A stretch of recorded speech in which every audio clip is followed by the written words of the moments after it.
Hey folks, Turbine Guy coming back at you, and it's election season yet again. Well, not really election season, it's special election season this year because Mayor Walsh appointed someone not everybody agreed with, and when the new council came in, they're like, you know what, we need to have the people decide who's up here representing us.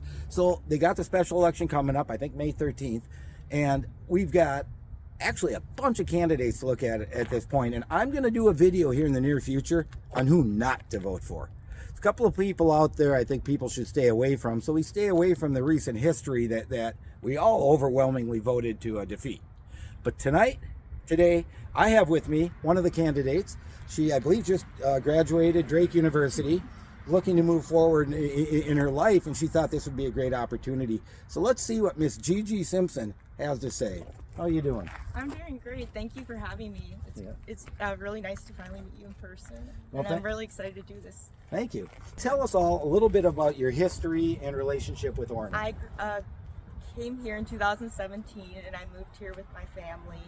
And I have enjoyed the nature of Orono.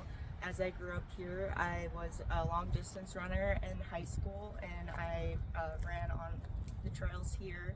And I have also family who lives on Lake Minnetonka, and I've just gotten to know the community over the past almost 8 years. You feel that you can come back and contribute? Yeah, I mean, now that I am graduating, I am coming back, and I think that it's a great timing with the special election, and it's given me the opportunity to participate in local politics. I realized, you can make a big difference from a local level. How true that is, though, because the last, I call them a regime, made a big difference. It's such a big difference that there was an uproar to roost them out so that we can move into a different direction. So that moves us into a couple things going on. The Orono Fire Station and Long Lake Fire Station recently all signed up to merge the other night. Yes. The councils all came through on a 14-1 vote. What's your feelings on the fire station issue? I think that we're heading in a better direction than we were. We are working towards reconciliation and also uniting the two fire departments. I know that there's definitely hurt relationships and those need to be rebuilt, and there hasn't necessarily been a ton of input from both the Long Lake firefighters and also the Orono firefighters and also the community. I don't think that they have been given enough information up until the meeting on Monday. We're finally starting to see something moving forward with that, but I don't know if everybody is happy right now with what they came up with. Oh, wow, that's an understatement. You know? I mean, I was at the last council meeting for a bit, and there was not a lot of joy going on. Exactly. There was a lot of this going on. You know, a Mm-hmm. lot of upsetness and going back at each other. But, that's what the last regime brought in. Because before that regime was here, there really wasn't a lot of contention up there what was going on with the city. What do you think about the green energy and our community and where we should move?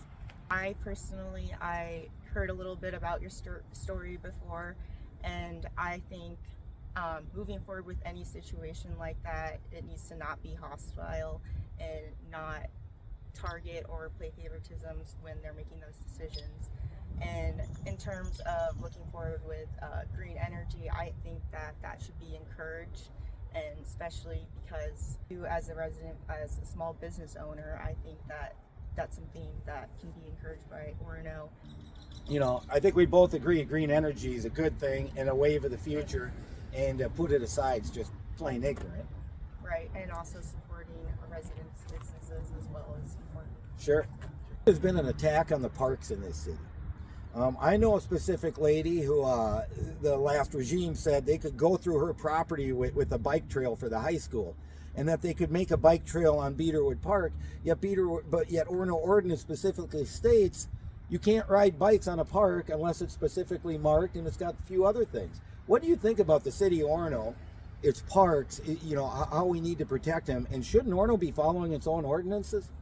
Yes, I definitely think that we need to be upholding our ordinances, and if we're going to hold our residents to those standards, we also need to follow that.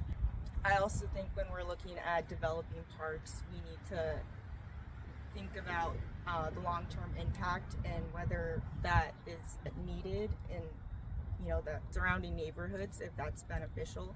And I think, it is great to have parks and people to utilize that, of course, but we also want to acknowledge, like, right here, like, maybe just keeping the natural park the way it is and preserving that. I think that's also why there needs to be a balance between that. Well, a big reason Right. too is who's driven through the city and not see a deer. Right. They're everywhere now. Turkeys are everywhere. These critters need some place to live. And to me, these open areas are great for that. Definitely.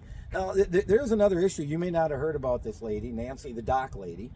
She lives over on Crystal Bay, and Orono criminally prosecuted her for renting out a dock slip so she could pay her taxes. She's an elderly lady, never even had a ticket. She's on a reverse mortgage, so, very limited income. So for people like Nancy, who are having a hard time staying here because of the ever-rising taxes, I mean, shouldn't we let the LMCD control the docks like we said they could? I don't get why Orono's thinking that they can control them too. What's your opinion? For me, I don't necessarily know if there's necessarily a need that Orono personally needs to be regulating or prohibiting people from renting their docks, and that's part of their property. But I think looking at it from her perspective, I think that we need to look out for our residents and make sure that we're helping them stay in Orono and not like pushing them out by making it harder for them to live here. I mean, there's like other things, like a bunch of people that are buying houses and renting them out. I mean, I mean, not necessarily having an opinion about that, but wouldn't that that's more of a common thing that's happening? And I think So people rent houses. It's less regulated. There's not anything necessarily stopping them from it. So why are we stopping, our residents here, from trying to do what's best? Well, using their property their way. Right. Isn't that the American way? Right. And at least they're staying here. Yes. And we want them to be here and stay. As far as your role in government as a city council person, how would you approach that? Approach that situation? Well, if you're elected to the city council, I mean, you obviously have all kinds of duties and responsibilities, but the last regime approached it like, well, you know what? You elected us to do stuff, so we're going to do it. Doesn't matter what you have to say. Would you approach it that way, or would you do something else? I can say that I would not approach it like their last regime did. People have heard me say that I'm really about listening and making sure that people's voices are being heard. And I'm really looking at it from the people, if I'm elected as a council member, that they are trusting me and they counted on me to do what's in their best interest.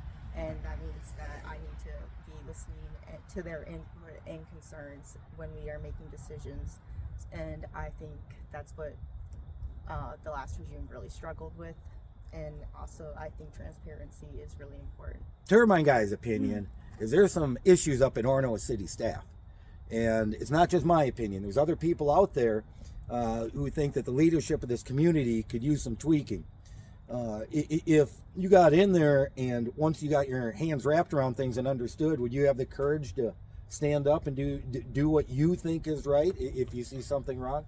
Yeah, I would definitely have the courage to stand up, and I would follow the code of conduct and follow the necessary measures, whether that means taking necessary steps, even if that means voting them off, removing them from that position. I'm not gonna have any allegiance to any majority on the city council or any person.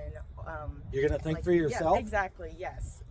There we go. I want the best for everybody, and I don't want to have that type of council again. Sure. Well, is there anything else you'd like to say to the community while you're here? I just want to say it's been a great journey so far. I went to the public forum the other day and I got to meet people from our community. I got to meet the other candidates and some people on the council. And also this week I've been going door knocking, and I just love hearing more from the community.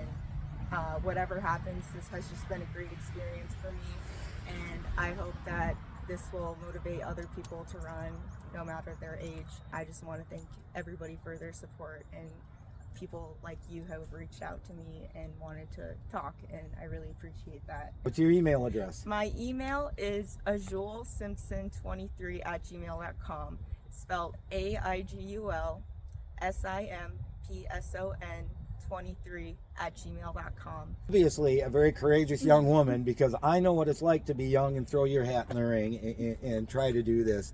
And it's so nice to see, I don't know, it's so nice for me to see a number of people come out who want to do good for the community, want to help, as they've already started, redirect this ship back to the correct course. So in a point in future, everybody's happy living here. We don't have all the dissension of the past.